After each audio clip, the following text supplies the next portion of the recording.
கிறிஸ்துவுக்குள் அன்பானவர்களே, இன்றைய தியானத்திற்கு நாம் எடுத்துக்கொண்ட வேத பகுதி 1 பேதுரு 2:4. மனுஷரால் தள்ளப்பட்டதாயினும் தேவனால் தெரிந்து கொள்ளப்பட்டதும் விலையேற பெற்றதுமாயிருக்கிற ஜீவனுள்ள கல். அநேக வேளைகளில் நாம் பிறரால் புறக்கணித்து தள்ளப்படும் போது அதை தாங்கிக் கொள்ள முடியாதவர்களாகவும் அது நம் இருதயத்தை கிழிக்கக்கூடியதாகவும் நாம் உணரக்கூடும்.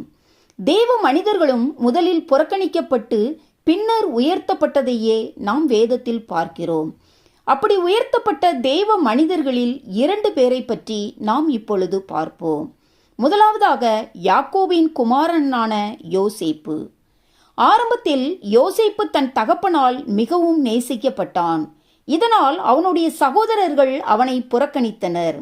அதன் பின்னர் தேவன் அவனுக்கு தந்த சொப்பனம் அவனுடைய தகப்பனால் அவன் கடிந்து கொள்ளப்பட காரணமாயிற்று. இதனால் அவன் தன் குடும்பத்திலிருந்து துண்டிக்கப்பட்டான். பின்னர் போத்திபாரின் வீட்டில் அவன் உயர்த்தப்பட்டது போல தோன்றினாலும் அங்கும் புறக்கணிக்கப்படுதல் அவனை பின்தொடர்ந்தது. ஆனால் முடிவிலோ தேவன் அவனை பார்வோனுக்கு அடுத்தவனாக சிங்காசனத்துக்கு உயர்த்தினார். இரண்டாவதாக தாவீது தன் வாழ்க்கையில் எதிர்கொண்ட புறக்கணிப்புகளையெல்லாம் சந்தித்த விதம் மிகவும் வியப்பானது. தாவீது சவுலுக்காக தன் கையில் ஒரு சுரமண்டலத்தை வைத்திருந்த போது சவுலோ அவனுக்காக தன் கையில் ஒரு ஈட்டியை வைத்திருந்தான். ஆனால் தேவன் தம்மால் தெரிந்து கொள்ளப்பட்டவர்களை இவ்விதமாக தான் நடத்துகிறார்.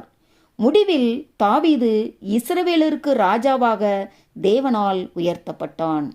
ஒருவேளை நாமும் கூட நண்பர்களாலும் சொந்த மனைவி அல்லது கணவனாலும் சகோதர சகோதரிகளாலும் புறக்கணித்து தள்ளப்பட்டிருக்கலாம். அது மாத்திரமல்ல, சில சந்தர்ப்பங்களில் தேவனே நம்மை புறக்கணித்து விட்டது போல நமக்கு தோன்றலாம். இதைத்தான் 1 சாமுவேல் 1:5 கர்த்தரே அன்னாளின் கற்பத்தை அடைத்திருந்ததாக நாம் பார்க்கிறோம்.